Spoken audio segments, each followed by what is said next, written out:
It is the best kept secret in America. My guest, Kenny Pellerin, is a Cajun undertaker, longtime friend, and colleague. He proudly calls himself a Coonass, and trust me, that term is a badge of honor. Kenny has more stories than Carter has pills, for those who remember Carter's pills. You can find bits of authentic Cajun culture in the bigger cities in Louisiana, such as New Orleans and Baton Rouge. But you have to get off the main road and travel to the small towns of southern Louisiana and hang around the wonderful people there to really experience the culture. I'm about to take you there, to New Iberia, Louisiana, to be exact.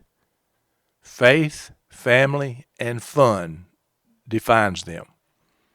This group is extremely proud of their heritage, and they go to great pains to honor and celebrate it.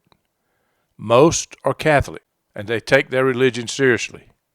They have huge families, and if they don't have a festival to celebrate together, they will make up one. They pray together. They laugh together. They dance together. Their hospitality is greater than any I have experienced. In a heartbeat, they will welcome you into their fold and let you become a part of them. I never left there without a smile on my face and feeling better about life. When you get done listening and laughing with my Cajun friend, you will feel better too.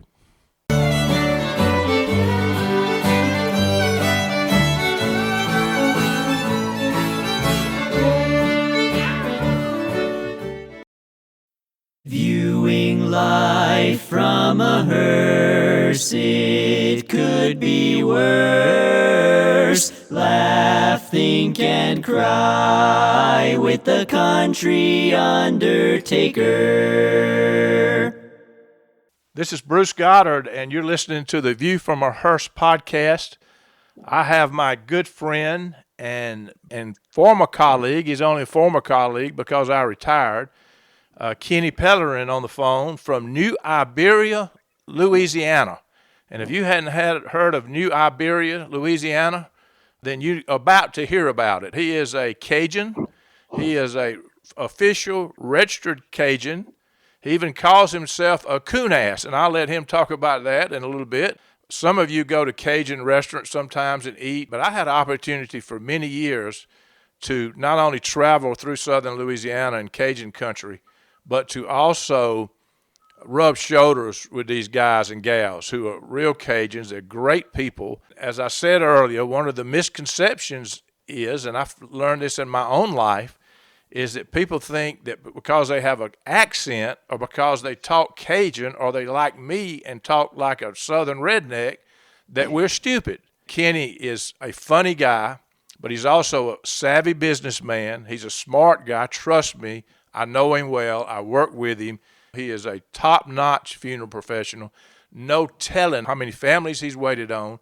There's no telling how many people would hug his neck when he goes to the grocery store today because he took care of their mom or daddy. So I want you to know that this guy's first class, top of the heap, professional in our field. But he is a funny guy. I've traveled with these guys. His boss's boss is a friend of mine, Bubba Brysall. Bubba lives in Lake Charles, and I've traveled with Bubba and Kenny, and I laughed so hard I couldn't get my breath. Now, don't get me wrong, we were working, but when you're riding down the road with two guys, and you can think about it, you got two guys, Cajuns, and you got this southern redneck, and we start telling stories, they don't end. I mean, these guys have got more stories than I do, and I've got a lot of them. So it's been my honor to know you, Kenny. Thank you for doing this. I know you're a busy man. I know you're doing this on your day off. You came in to do this, so thank you for joining me. Thank you, my friend, and I owe you big time for all those compliments. If some of your family are going to call you a liar after they get to know me, probably, but I'll take that well. And we're going to send you some boudin cracklings and fried sweet potatoes just to fatten you up for giving us all that wonderful introduction right there. I can't wait. I can't wait for people to hear some of these terms and the food and this story. It's the best kept secret in America. Southern Louisiana is the best kept secret in America, especially when you go to these smaller towns and you meet these people and rub shoulders with them. It is a wonderful place. You will be smiling when you leave. I can tell you that, and you'll feel better about life and feel better about yourself. Kenny, so I want you to clear this up for me. I think that I picked up there's basically 3 different dialects in Louisiana, because I've been to, you got New Orleans that's got their That's own, it. they got their own accent. That's a whole different other country right there. Yeah, and then you go up to Shreveport or somewhere in northern Louisiana, that's a different accent. They sound more like you in Shreveport. Yeah, but then you get to New Iberia, and you got the real Cajun. So is that right? Am I pretty close to that? You are exactly right. New Orleans, again, their own dialect, their own way of speaking, but South Louisiana, New Iberia, surrounding areas, and this Coonass country. And that's not being derogatory. This is Coonass country, proud Cajun folks. This is the heart of Cajun country. Folks often talk about Cajun country in New Orleans. New Orleans is not Cajun country, folks.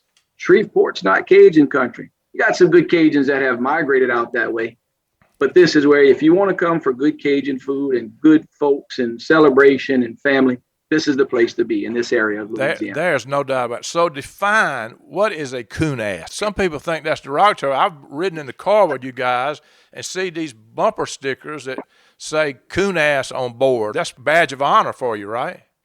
Yeah, I mean, I certainly wouldn't have it on my company vehicle registered Coonass, but on our own vehicles, yeah, folks, I don't think they look too kindly on that one. But yeah, down here, registered Coonass is a badge of honor. It's like, hey, man, I'm a true Cajun. I'm a Coonass from way back, and this is my life. It just lets folks know this is who you are and this is what you do. It's a unique part of the country. I jotted down some of you know every one of these towns. I want to say them. I got New Iberia. You guys can look this on maps on Google or whatever. Morgan City, that's not far from you. White Castle, I've been there. Castle. Moss Bluff, boy, that was a great little place.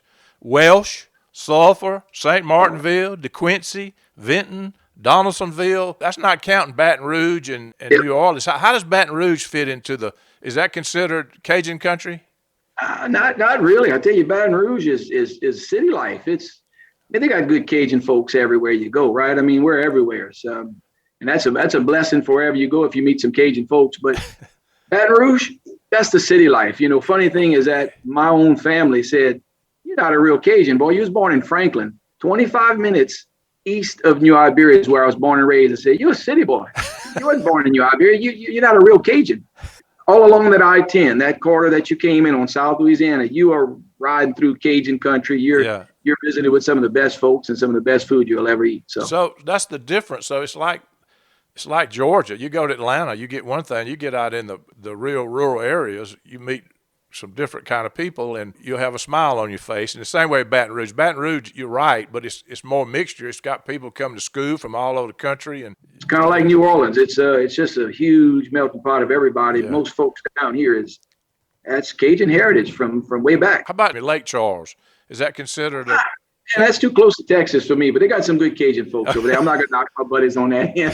Okay, that's good. Too close so to tell me what it was like growing up as a kid in southern Louisiana. Just talk about your parents, your rearing, just kind of give people a little bit of flavor of what it was like.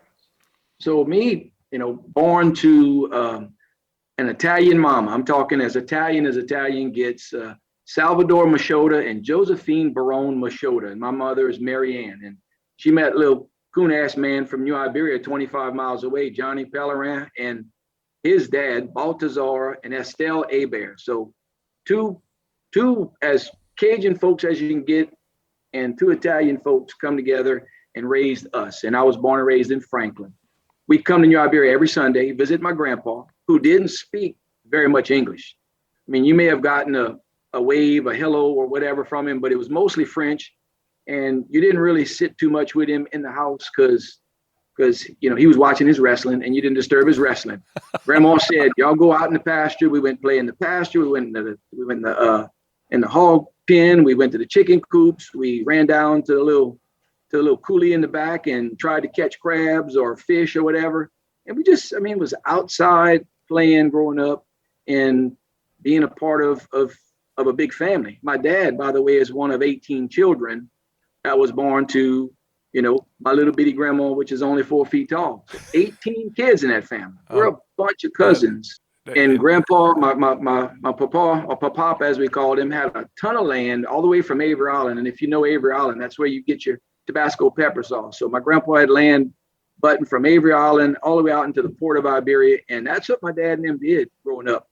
They worked the land before they went to school. They went and milked cows. They got the eggs. They took care of the hogs, cane, everything they needed to do. So I grew up in a half Cajun, half Italian family in the city, as my cousins say. Only time I was a Cajun or Coonass was on Sundays when I came and women took off in the pastures to go play around and do stuff. So who'd you get your sense of humor from?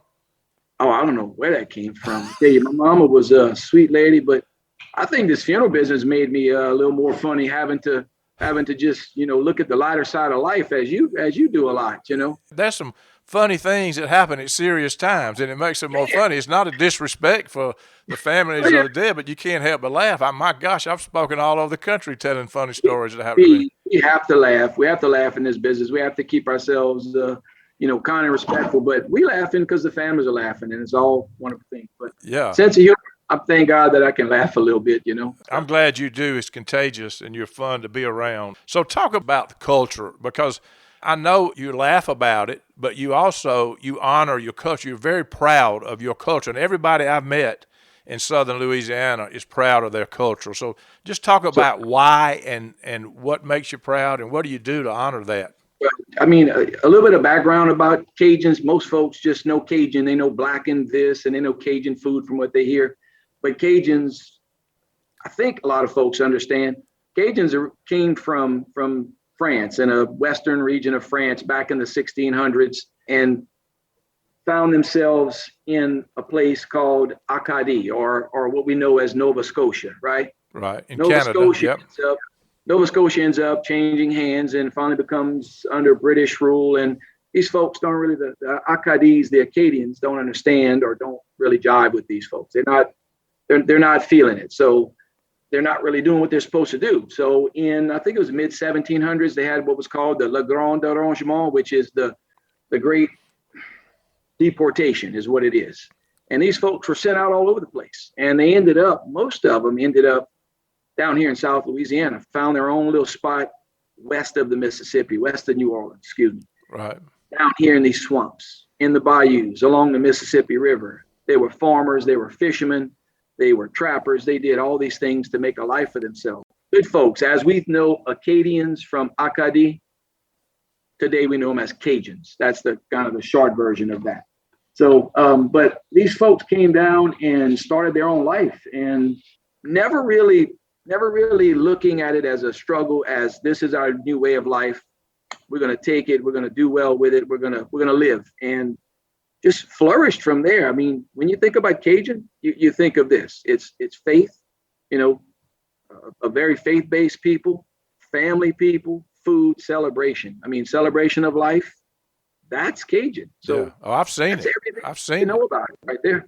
And there are people in other parts of the country, just so you know, that are starving for that. I mean, there are people that there's a lot of people, and I know you have some of that there. It's not like everybody's like that, but there's a lot of people that sit at home on Christmas Day, by themselves. And you guys have got such extended families. You got multi-generational people gathered, and everybody claims one another. I'm telling you, they all claim you. Yeah. That's my cousin. His mom and my daddy was this. They have all kinds of fun things. So, yeah. Have you had any experience? I've just thought about this. Is sometimes we as a company would bring funeral directors in that were not Cajun. How did they adapt to that? Is that difficult? I can tell you about my little short time up in Chicago while I was up there. Okay. If I could have had subtitles with me, I promise you I'd have done better, because folks were, can you speak? Say that again? What'd you say? And one little lady, I swear, I'm directing a funeral up in Chicago. To this day, I can still see her face. She said, "I love your accent. Are you Scottish or Irish?" And I went, you couldn't be further from where I am. I'm in South Louisiana. She goes, "Really?" I said, "Yes, ma'am. South Louisiana, a little place called New Iberia. You probably don't know about it." I don't know about guys coming down here. I don't think I've had very many run-ins with folks except yourself coming in. But me going other places, it's always fun. It's it's folks trying to figure out what he just said. What did Well, he you say? realize I had that same experience traveling from South Georgia, and I've been all over the country. And But you've been all over the world. We have a friend that does some things for us around here. He's like our landscaper, and he's from a little town called Delcom, shrimp capital of Louisiana. I'm just gonna call it that because they have a wonderful bunch of folks down there. And he's a season ticket fan with the Saints. I mean, he's at all the Saints games, and he's in New Orleans every other weekend, of course, watching games. And a little lady walked up to him one time. She said, "Excuse me, sir, what country are you from?" He goes, "I'm from Delcom, Louisiana." And she said, "Where's that again?" And she had no clue what he was talking about because Jerome, he has an accent worse than what I have. If I have an accent, Jerome has one much worse than me. Very flat Cajun, and half the time you have to just, what did you say again?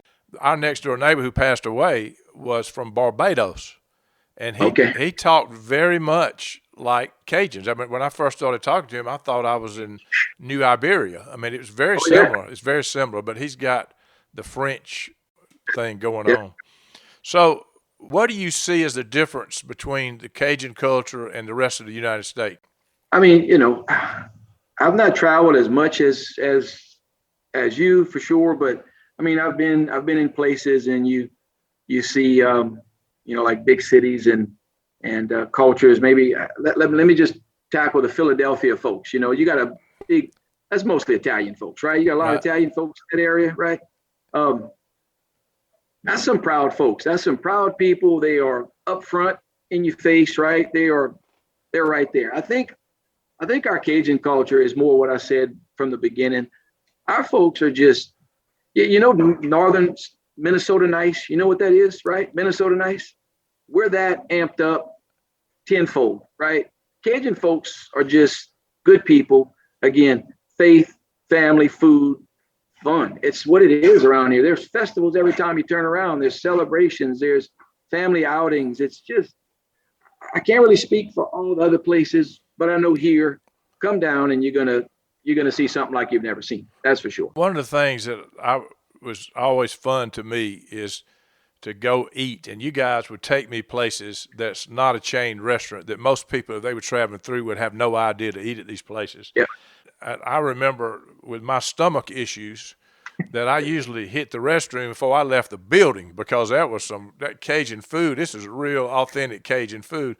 And it would work. You guys were waiting on me in the car while I was, and it was sometimes the restrooms were not big enough for this Georgia boy eating in those restaurants.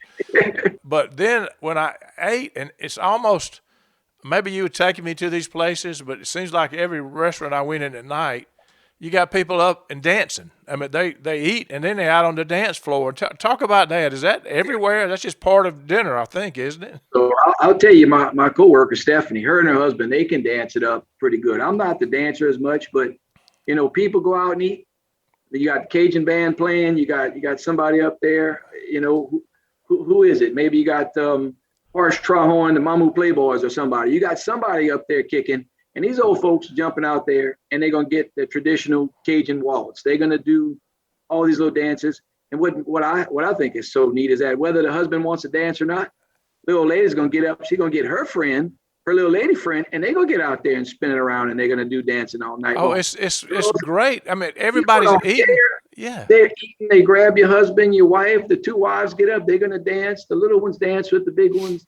They're standing on daddy's toes while he's taking them around the floor. And it's just good old Cajun fun. It's not like they're doing the boogaloo. Cajun waltz, they'll play a lot of things. You get that fiddle going with the accordion and the little cowbell, and these little Cajun bands are playing their tunes, and it's a Cajun waltz. A lot of times they'll do a little two-step or a fado do, if you will.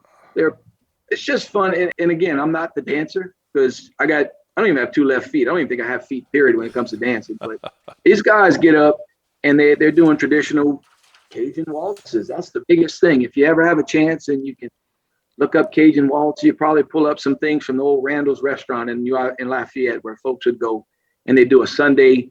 Every Sunday they'd have Randall's on TV in the afternoons, and it was Randall's Cajun bands, and you'd see the people just dancing. It's like an hour of that. I remember asking you and Bubba, does every restaurant you go in have dancing? And maybe you were just taking me to those, but there was a lot of them. Hell, some folks make their own dancing. They don't care. They move tables out the way and get cranking. If the music's good enough and they're feeling right and they've had a couple drinks, it's on. Let's go. we're going to dance whether they want us to or not. So there's a term that I don't know how you spell it, but it's like Fedodo. Is that what is that? That's just a party celebration. If I had to look up Fedodo and give you a say it again because I said it wrong. Okay, Fedodo. Fedodo. You know us Cajuns, we speak fast. Things kind of run together. So a Fedodo. Every year at our big sugarcane festival in Iberia, the biggest part of that festival is a Fedodo every night. And there's different bands. We do that right on the main plaza here off of Main Street in Iberia. And it is just a night full of dancing and music and drinking, and not alcohol and stuff, but I mean just drinking and having a good time, celebrate. Fedodo. F-A-I-S-D-O-D-O is the way you see it spelled most of the time. Yeah. Fedodo. If you see a S, you don't pronounce it, right? Ever. No. At the end of the word, yeah. So another thing, you were talking about family get-togethers and cooking. So talk a little bit about that. Isn't there something that you call it Trinity, the three things you cook with? Tell me about that. So if you're not cooking with what they call the Holy Trinity, which is your onions, bell pepper, and celery, if you're not cooking with those three things, you're just not cooking Cajun food. It's just not happening. That's the Holy Trinity of Cajun food. You got to somewhere after, if you can make a good roux now, if you make a good roux, that's the first start. So roux, so you need to spell that R-O-U-X or something, right? X, there you go. But roux, you call it roux. What is that, some kind of gravy or something? Roux is flour and cooking oil that you cook down to start the basis of gumbos and stews and things like that.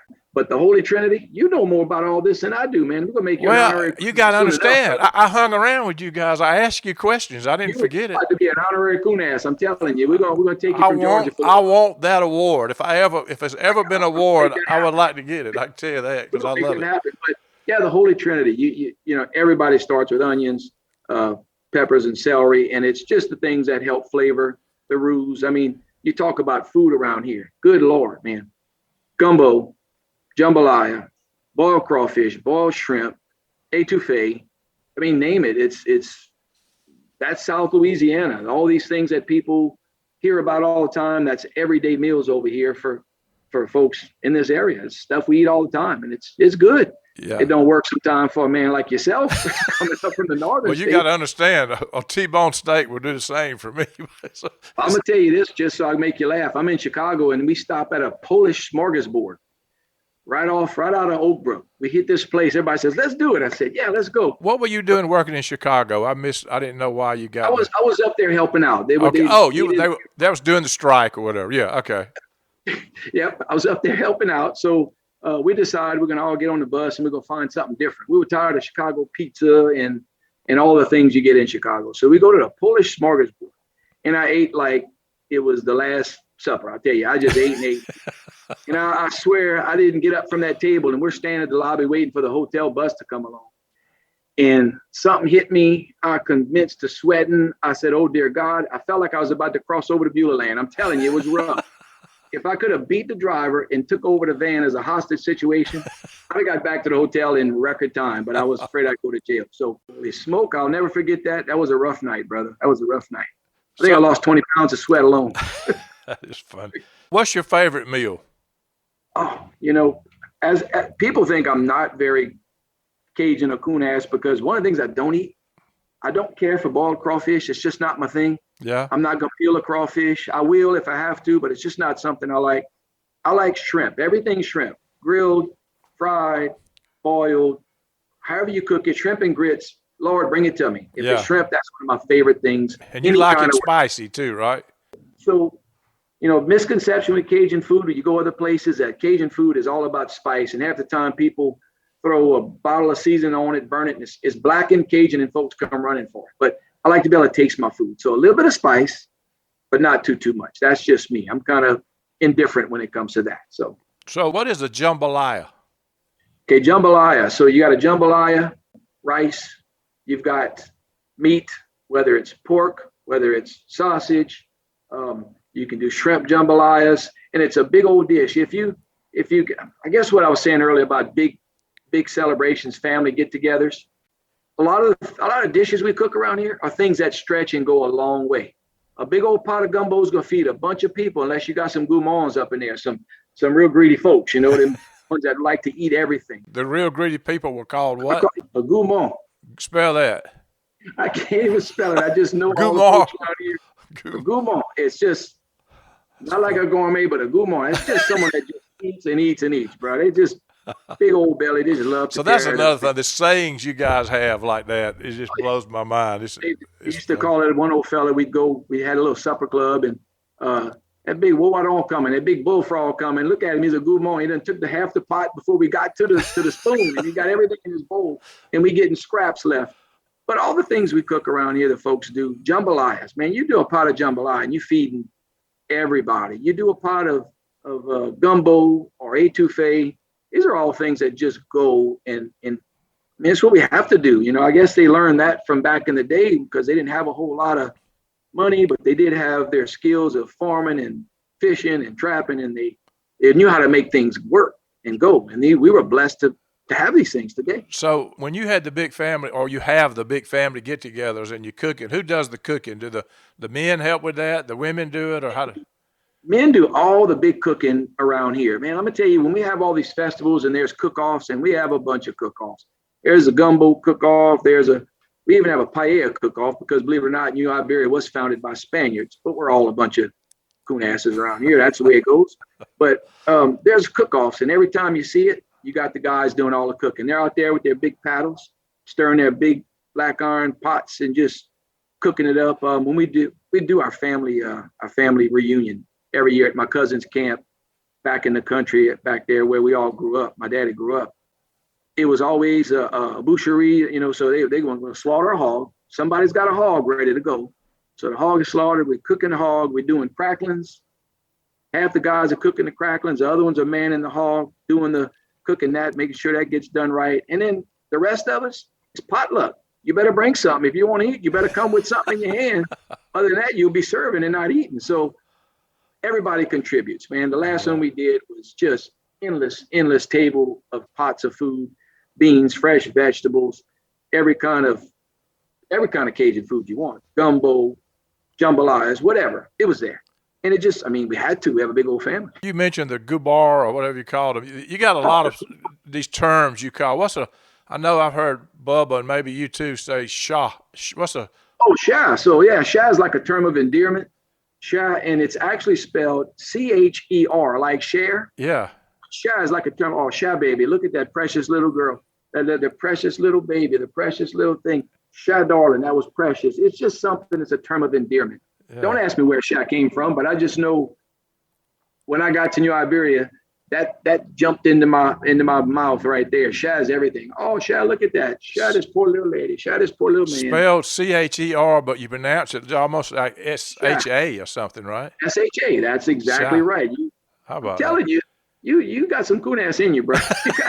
I'm close. So I remember Bubba one time running a contest. The word is spelled Lagniappe, and they call it Lagniappe. You could pronounce it Lanyap. Lagniappe. And you saying it right. I'm in Florida, and we all sitting around the pool, and there's a family of some folks from Nashville, actually. Now I know the guy today because like yourself, Bruce.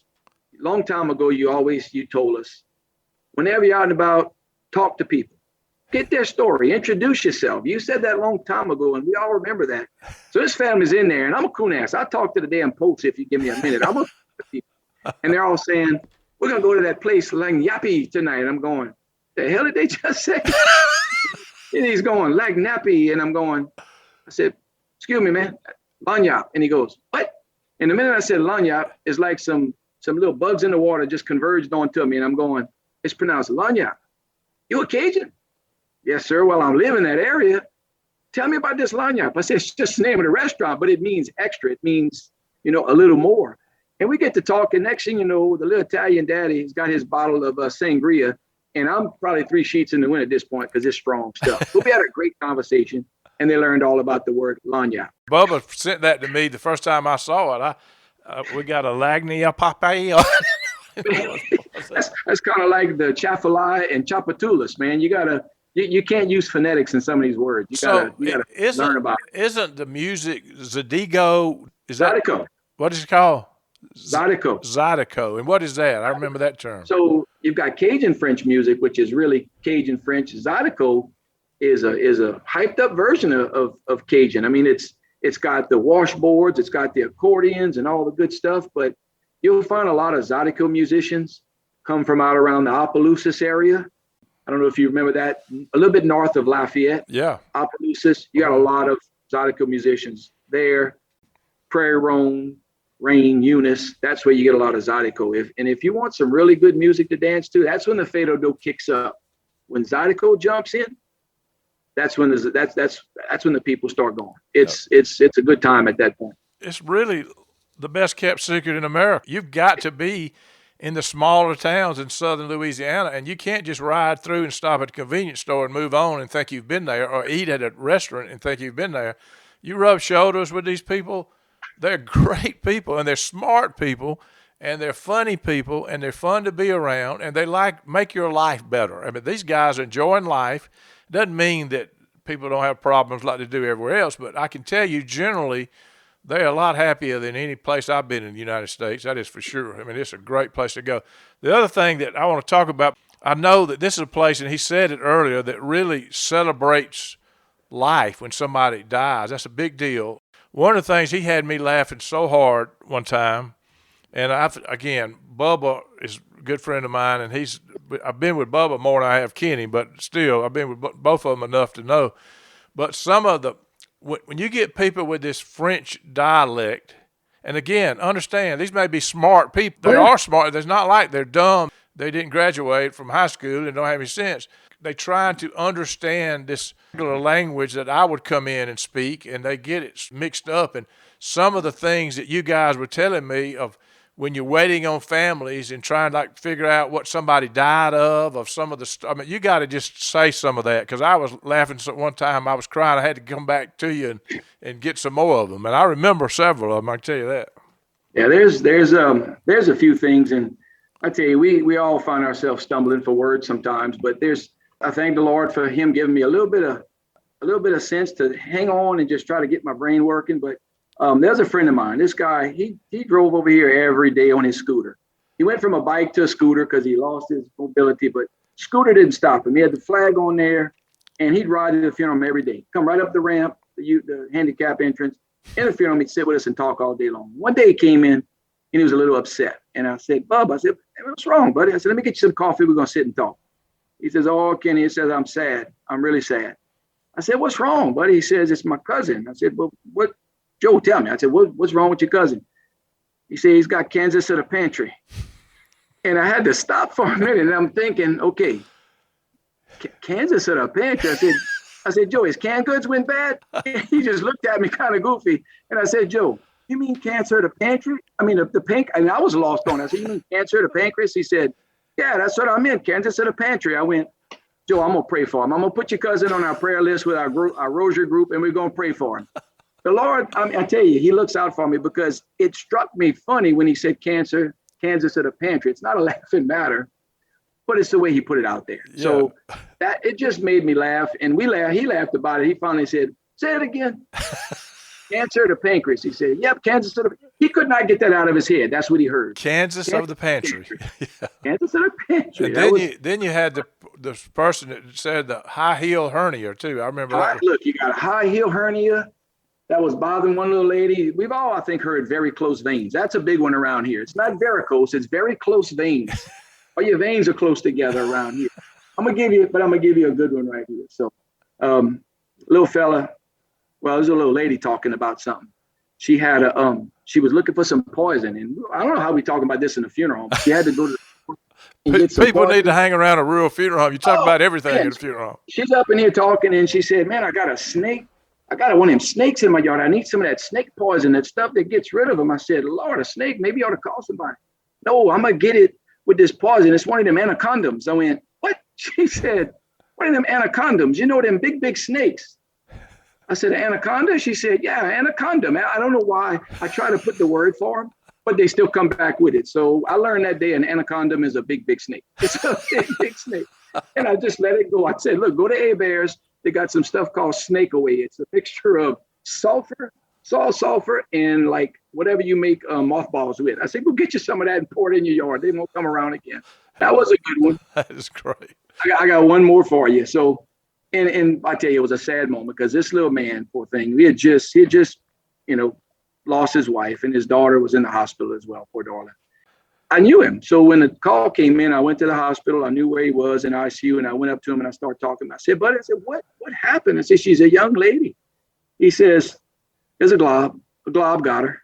And I went, yeah, globs are bad. They're pretty doggone bad. And I said, excuse me, I need to go to the desk and sign some papers right there. So as I'm walking out, I'm going, glob, glob, glob. Blood clot. Okay, so it was a blood clot. And it's just what he heard. He knew it as a glob. I said, it's a blood clot. I didn't laugh because it was a bad moment, but it just stuck with me from this word. If a glob comes around again, I know it's a blood clot. Different things. Yeah. I also remember a person, it seems like you had, it may have been Bubba that told me that they were the power of eternity. Oh, my Lord, power of eternity. That was a little town towards New Orleans. Puddin'. His name was Puddin'. He'd tell people all the time, you need to go out and get you some power of eternity so you can take care of all them papers. You can fix a paper for that and get you a power of eternity. That along with, I'm going to call the Archdiocese of New Orleans, and I'm going to straighten this mess out with the church. The Archdiocese. And just some of these words. the other term I remember you saying, and I'm sorry, but he's in hospice. I need to start talking about his funeral arrangements, right? My wife's grandmother. Oh, my sister's in hostage. I said, Ma, I can go get her for you. Oh, that would be good. I'm just trying to make it light on her. Hostage is everywhere in New Iberia. It's all over the place. It's everywhere. Hostage instead of, I thought it was hospice. Instead of hospice. It's hostage. I've had hospice too. Hospice and other ones. But yeah, it's just some little words. And I tell you, thank you, Lord, for giving me the ability to think through it. Yeah, just to understand. I had one instance one time in the funeral home. I had a lady call me, and it's just, I guess, working down here, things, right? And she called on the phone. She told me her name, and she said, Kenny, I got my daddy tied to a tree, and I don't know what to do. And I said, what? She said, I got my daddy tied to the tree. I don't know what to do. I need some help. So I'm sitting there thinking, I know you guys don't know where this is going, but I'm thinking, I said, what was your last name? And she told me, I said, you live at Seminole Point. This is an area that's at the Gulf Coast, right? It's right on the water. It's a flood zone. I said, you live at Seminole Point? I said, did your daddy's vault come out the ground and you secured it to a tree? She goes, yeah, I need some help. I said, oh, God, thank you. Let me call the cemetery personnel. They're going to go out there and put your daddy's tomb back where it goes. The water table came up. It pushed their daddy's tomb out the ground. He had floated up the road. They went with a boat, tied it up, and brought it back to their house and tied the vault to a tree. But her words to me in the phone call, I got my daddy tied to a tree. What do I do? I'm going to call 911 or protective services or something. I don't know what to do with myself. But I had to stop and think it through. You just never know what you're going to get in this place, man. So in all the big celebrations, I know you had some funny things happen at funerals. Funny things that happen at funerals. I'm going to give you, because us Cajuns, again, I'm going to give you one. And this happened a while back. And it was something the family, everybody laughed. The poor little family, they was just all laughing, the priest, everybody. So down here, we're predominantly a Catholic area, right? Yeah, I was going to talk about that too, yeah. We'll get to that, but I'm going to tell you, it's a common practice for the priest a lot of times to invite the family up and take the little, as we call it, holy water sprinkler. It's called an aspergillum. And he invites the family up to sprinkle the casket with holy water at the end of the services in the cemetery. So he invites the family up, and this little bitty man comes up before anyone else, and the priest hands him the little holy water sprinkler, and he takes it, and he puts it to his mouth, and he goes, I'm not going to see you no more. And he's talking like it's a microphone. His little family starts laughing. They come and get him. No, Pop, you're supposed to sprinkle the casket. He didn't care. He sprinkled it. He sat down, and he went about his business. They were crying, laughing. I said, I'm sorry. They said, you can laugh too. That was funny. I didn't want to be disrespectful. She said, Pop don't care. He don't give a crap about that. As long as he can go back home and peel his okra and do his garden, he's fine. I said, okay, I'm good. So he was singing in it like it was a microphone. Yep. I tell you, we had another, I tell you, hilarious thing happened at a funeral service one time. And I know people think funeral services aren't funny, but the family and the priest, just went completely crazy with this one. We're out in a little place called Abbeville. Wonderful place. Have you ever had Steen syrup? That's where Abbeville comes from. Pure cane syrup. Good stuff. And this fella, we're out and we're doing the services, and we're in a big old cemetery. It's out in an open area, and there's this trees or whatever that borders the back of the cemetery. We're standing there. We got the military guys about to do an honor guard. Here comes a fella, and we're all facing him. You can see him walk through the bushes, and he's coming through. He's got a bottle in his hand. And as the time he's coming through the trees, the military guys begin their little countdown. Ready, aim, fire. And when they shot the first shot, this cat was on the ground, spread eagle, and his bottle of beer was down in the grass. And the family starts seeing it, and everybody's eyes are big. The priest is already laughing. When they shot the second shot, he is up and through the trees, and at this point, we don't know where his cat's running to. They shot the third shot. The family's laughing. The priest is laughing. And everybody just said, what a hell of a way to end Daddy's services. This was a great celebration. And we went home laughing our tails off because it ended just funny situation. I'm sure you probably have a lot more funny services. Oh, there's a lot of them. But you know, people come to those funerals in southern Louisiana. It's not like you have 25 people at a lot of these things. People gather in these small towns, right? It's a big deal. You know, funerals are what we say, celebrations. You know what? I laugh. I said, I think people come just to eat because we got some serious food around here. You know, we do catering here at the place too as well. But a lot of times you don't even worry about those things. I remember a family one time, we're making arrangements, and we finished the arrangements, and I'm thinking, okay, I'm gonna go get started doing what I got to do. I go in the back area, I'm working, I come out, and they're still sitting right there. I said, I'm sorry, did y'all need something? And the little lady was a secretary. She goes, no, they're waiting. I said, for what? For you to finish. I mean, what? So they sat the whole time while I was doing things to get ready for that visitation later that evening. They never left the funeral home. In that, within 20 minutes, we had about 6 big gumbo pots brought into the funeral home in the kitchen. The gumbo was there, the rice, they had the potato salad cooked, and everybody just sat there and waited. And when I tell you the rest of the family got there soon enough, it's like a big family reunion. It's just what you see. Yeah. Right. I remember one time this lady that we knew that my dad was still living, and I was young funeral director, but we'd buried 2 or 3 of her husbands, and she would, I think 3 of her husbands before, and we used to help with insurance. So she was coming in to get us to help change the beneficiary for her new husband. So she'd be the beneficiary. And so Daddy said, Bruce, you can handle her. You need to learn how to deal with her. She's a trip. You can handle with it. And I walked up to her. I introduced myself. I'm Mr. Ed's son. And she said, well, I'm glad to meet you. This is my new husband, and I want y'all to bury him too. I said, okay. We'll sure be looking forward to that for sure.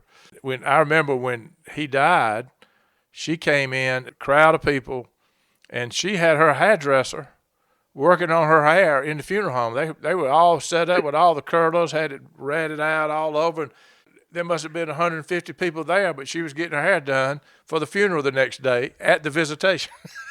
You know, funerals are celebrations. They're exactly that. We know that. We've been working on this a long time, and people do things differently. You know, around here, you talked about honoring our folks, I guess. I don't know if we talked about that yet, but you know, New Iberia, we're still a place. I don't know if you guys do that up in your area, but we're still a place where folks have all night visitations. Right.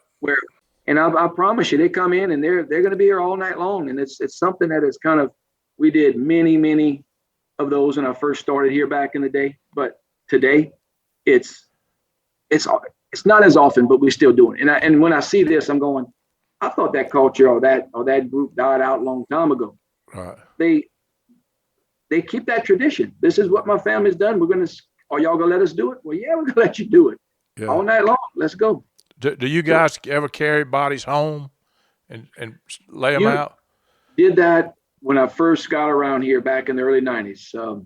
Yeah, we did that. Quite a few of them. 3 little sisters brought her to a big old antebellum home. Most difficult thing you could ever imagine to maneuver up those steps through that door with that big bronze casket laid out by the fireplace. Yeah. And then one little lady at another plantation we did, she was in, the family's request was to have her laid in her bed, and people kind of went, she was right in the middle of a California king, biggest bed you could see. And folks just kind of walked through and paid their respects. And the rest of the time was spent in the parlors or sitting wherever, just drinking and talking about the family and stuff. Yeah. You know, talking. So you actually laid her back in her bed, right? Yes, sir. Yes, sir. That's what they wanted. Yeah. And look, there's nothing strange about requests. If we can do it, Oh, as Bubba Brasso absolutely. would say, if it's morally, ethically, and legally okay, we're going to do it. I got a buddy in South Carolina that made a removal one night, and the parents were older, and he was a younger guy. I think he was special needs guy maybe that died. But when he died in the hospital, and they came to make the removal, and they say, we want you to take him home before you do the embalming. I want him to spend one more night in his bed. Wow. So okay. they took him to the house and put him in his bed and put the covers over him and went back the next day to get him. That's people want to do whatever they want to do. That's what they wanted. So one of the things that I think, I don't know what percentage is Catholic there, but I know it's a high percentage, right? You know, we were talking about this a while back. I got to feel like we're 90% Catholic. I mean, many of our services. Yeah, we have a lot of our good Baptist families right next door. We were right next door to the Baptist Church, First Baptist Church, and St. Peter Catholic Church. So we're right here with churches all around us. But Cajuns originally, it's Catholic families. They were born in the Catholic faith. So that's carried on. There's a term that people use around here, you know, pass them through church. You hear the old folks all the time. Man, when I die, Kenny, you make sure they pass me through church. That's their little thing. Man, when I die, they better pass me through church. We'll make sure of that. What church you want? I don't care. Just pass me through church. But it's St. Peter's, Perpetual Help, whatever. They want to be passed through church. And then meaning, bring my casket and my body to the church so we can have a mass and then bury me. Yeah. Big thing. A lot of Catholic. I mean, a ton of Catholic around here. We have more Catholic churches here than we got restaurants, believe it or not, probably. I'm sure. So you also, your cremation rate is not very high either, right? Well, it's climbing. Now we're seeing a lot of different things. Last time we were talking this year, we're up to like 38% or something really? like that. Wow. Oh yeah. There's a lot. It's really gone up since I've been there. Yeah. There's a lot of folks going. I mean, when I first got here, cremation was taboo, you know. And then in 1997, the Catholic Church allowed. People don't know that, but the Catholic Church, it was 97. Had the first service with cremated remains in a Catholic church in New Iberia. They allowed cremation as a form of disposition, meaning it's okay. Bring your deceased ashes in church. We're going to have a mass, and then you go bury all of it in the cemetery. Then it opened the doors for cremation for families to say, yeah, we can do that, and it's picked up steam, and that's what it's. Well, doing. I remember, and it's been years ago that Bubba had me. I don't know if you were there or not. I don't remember where I was, but I spoke to a minister's luncheon or something, and it was a lot of Catholic priests. There may have been a few Protestants there, but that was a fun crowd. And those priests, they love to have a good time. Is that? They're a hoot around here. I mean, you have a good time with them. They love their people. The priests in this area, they love their people. Cajun folks love to take care of their priests. They will. If you're a priest in South Louisiana, you're gonna be fat before you leave. You're gonna be fat. You might have diabetes. You may have high blood pressure because they're gonna feed you. And they're going to make sure you're taken care of. You're going to be well kept. Well, they got stories, and they love to laugh. And the whole group, it appears to me that you all are, you kind of mentioned this at the beginning, you're people of faith, but you have a blast living life. So it's just that culture, right? Oh, definitely. You know, I don't know very many. There are times in our families there's not much going on. And it doesn't matter Cajun or not, but most of the times, I'd be willing to say 98% of the time, there's something going on. And the fun part is that they always say, y'all coming to the house, right? And if you don't say, yeah, right away, they look at you, y'all are coming to the house and eat with us, right? You better go to the house and eat. Don't get yourself blackballed. I used to work with a fella. He never ate with anybody. And there's this great little place out on the Chaffalay Basin called Catahoula. And this guy never, ever, they'd cook, you come eat. And he'd always have an excuse. And it came down one day, we had a death call, and they said, we don't want that little boy over here. He ain't friendly because he wouldn't eat. So they pretty much blackballed him. So you're talking about eating with families after a funeral, getting the funeral. During the visitation after the funeral? Yeah. Yeah. He would never do it. He'd always make up an excuse. So he got blackballed. I went, and there was a little lady called Miss Lucy. I'll never forget her. I got to the church hall where we do the visitations. And the little lady I worked with, her name was Poupée. Well, Vicky, but they called her Poupée. It means little doll. When she was born, she was real small. And her daddy, that's Poupée. She said, go look outside the door. I went, what? What's out there? And the little lady across the way, she said, Now, come on, Sha, I got the food ready. And I'm going, oh, dear Lord, what's going on? And I walked into Miss Lucy's house. She had a catfish coubillon, or what you guys would call maybe a court bouillon. It's a red gravy. Catfish coubillon. She baked a fresh ham. She had cut some tomatoes and lettuce and made a nice salad. She baked 2 different pies. And she had a take-home bag for me to bring with me after the funeral service. I ate till I couldn't eat no more. I thought I was going to pop. I was sweating. I think I had the meat sweats from all the ham she fed me. The meat sweats. And I was an honorary member of the Catahoula community. They loved me after that. I was able to stay with them. You gotta, when these folks want you to eat, you gotta eat with them. They want you to be a part of their family. That's pretty much where you're at as well, right? There's no question. When I grew up watching my dad, and he would eat in places that weren't exactly clean in some cases, and he would sit right down at the table and eat. And I remember thinking, I'll never do that. And as I got older, he was gone. I was eating it.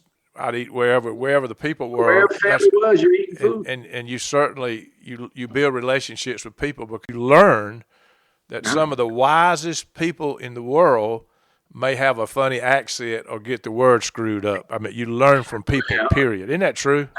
That's correct. So is there anything special you do to honor the dead? Around here, Cajun families, we have a lot of prayer. I mean, that's the thing. It's a lot of prayer. It's rosaries, predominantly Catholic. We have rosary groups that come around for their families, and there's a lot of prayer. Sometimes French rosaries. There are oftentimes Cajun musicians that come out, and you got your fiddle, you got the fiddle player and the accordion player. In my little family, when we buried my uncle, they were there. My cousin plays the fiddle, the other one had the accordion, one with the little bell, and another one with a guitar. And they played some good the old standard music in French. They did some French songs and things for them at the cemetery. And it just brings everybody, it makes everyone feel good, because that's how our family was, all my family was raised. They were raised on French music, heritage, and tradition. These are the things they did for themselves. But anything particular other than that, honoring, I mean, it's just making sure that it's a celebration and they take care of them the way they want it. That's the biggest thing. And you do whatever if it's possible and it's legal, you're going to do whatever it is they want. As Bubba Brasso said, morally, ethically, we're going to do it. We're going to make sure it works out right. Yeah. At the end of the day, what are you most proud of about the Cajun culture? What do you want people to know about the Cajun culture? A lot of people have no idea. They like Cajun food, but they have no idea about the people in the culture. So I won't tell you, I won't try to sugarcoat and say that we're all good, because we got some crazy couillons around here. You've heard of a couillon? No. You know what a couillon is? Couillon's crazy person. That's a couillon. They're not right. Something's wrong with their head. There's a couillon, right? We got some couillons, but this is what I'm going to tell you about Cajun folks and the way things are done down here. I mentioned earlier about Minnesota nice, right? Folks are just as nice they can be up there. Down here, if you're lost, we're going to put you in the car. We're going to get in front of your car. We can escort you where you need to go. You're hungry? We're going to feed you, and we're going to demand you eat a second plate, because we want you to be full and happy. If you're not part of the family, or if you're sitting by yourself, or you want something, you're going to be part of our family before it's over with. It's all about just making sure people are taken care of. We go out of our way to take care of people, I guess, to make them feel like they're part of our way of life. Back in the hurricanes, just to give you an example, all the linemen that came into town, some of them didn't have a place to stay. So folks were putting them up in their home, and everybody was cooking for them. I mean, we had grills going around here cooking food for linemen. It got to the point where we were reading things on Facebook. The wives, y'all got me in a bind over here. My husband's asking for etouffee, and I don't know what the hell to do. I need recipes and ingredients. And thank y'all for taking care of our people, but y'all got me in a bind. It's like, we just want folks to know it's a great place. People will take care of you. They want you to have fun. They want you to know about us. They want you to know Cajuns are good people. We're not swamp dwellers that ride alligators to from place to place, as my friends in New Orleans used to think about me. We're just good old down to earth people, and we work hard. We love hard. We live hard. We like to take care of folks. I'm a perfect example, because I sensed the opening arms of I didn't sense for a second, you're outside, what are you doing here? I became one of you in a hurry. I mean, you guys were so welcoming, and I loved it. I mean, I came back. I still talk about it to this day. And of course, I've been not just one time. My goodness, I've been through there a bunch of times. But I got to know you guys, And even ladies at the office, people don't know, but before we started, I talked to them, I saw them, and I know them, and they know me because I've been there and hugged their They were neck. excited. Are you going to see Bruce? Oh, y'all can come in here and come see him. They were so excited. Bruce is going to. So they miss your visits and your stories and your friendship. Well, you guys are wonderful people, and I'm telling you, Southern Louisiana is the best kept secret in America, and we got a real self-avowed Coonass here talking about it. And I'm gonna tell you, he is that. He is a Cajun, but he is a prince of a man, and I think the world of him. We'll have a friendship for the rest of our lives, for sure. I want to tell the folks listening, if you ever come down in New Iberia because you're touring our area, you're going to go see the Tabasco plant where they make Tabasco pepper sauce, world famous, right not far from here. Stop at Evangeline Funeral Home. You can't help but see it. Come in. We got community coffee. It's the coffee of the South. It is the best coffee you'll ever drink. Come in, get some coffee so we can sit down and talk about things. Our doors are open for everybody. And when they come that's listening to this, tell them that you heard the podcast and you want to meet Kenny. And there you go. That's Evangeline Funeral Home, Evangeline in New Iberia. Kenny, thank you, my friend. You've honored me by getting on here. I hope I did well for you. You're a hard person to follow, but yeah, we're trying to live your life right now. We're trying to just be the good guy you are. So well, you're way more than that. But man, it's been good talking to you. Thank you, Kenny. Same here, my friend. Brother. You take care. Okay. Right, bye-bye. Appreciate you. All right. Bye. All right. Viewing life from a hearse, it could be worse. Laugh, think, and cry with the country undertaker.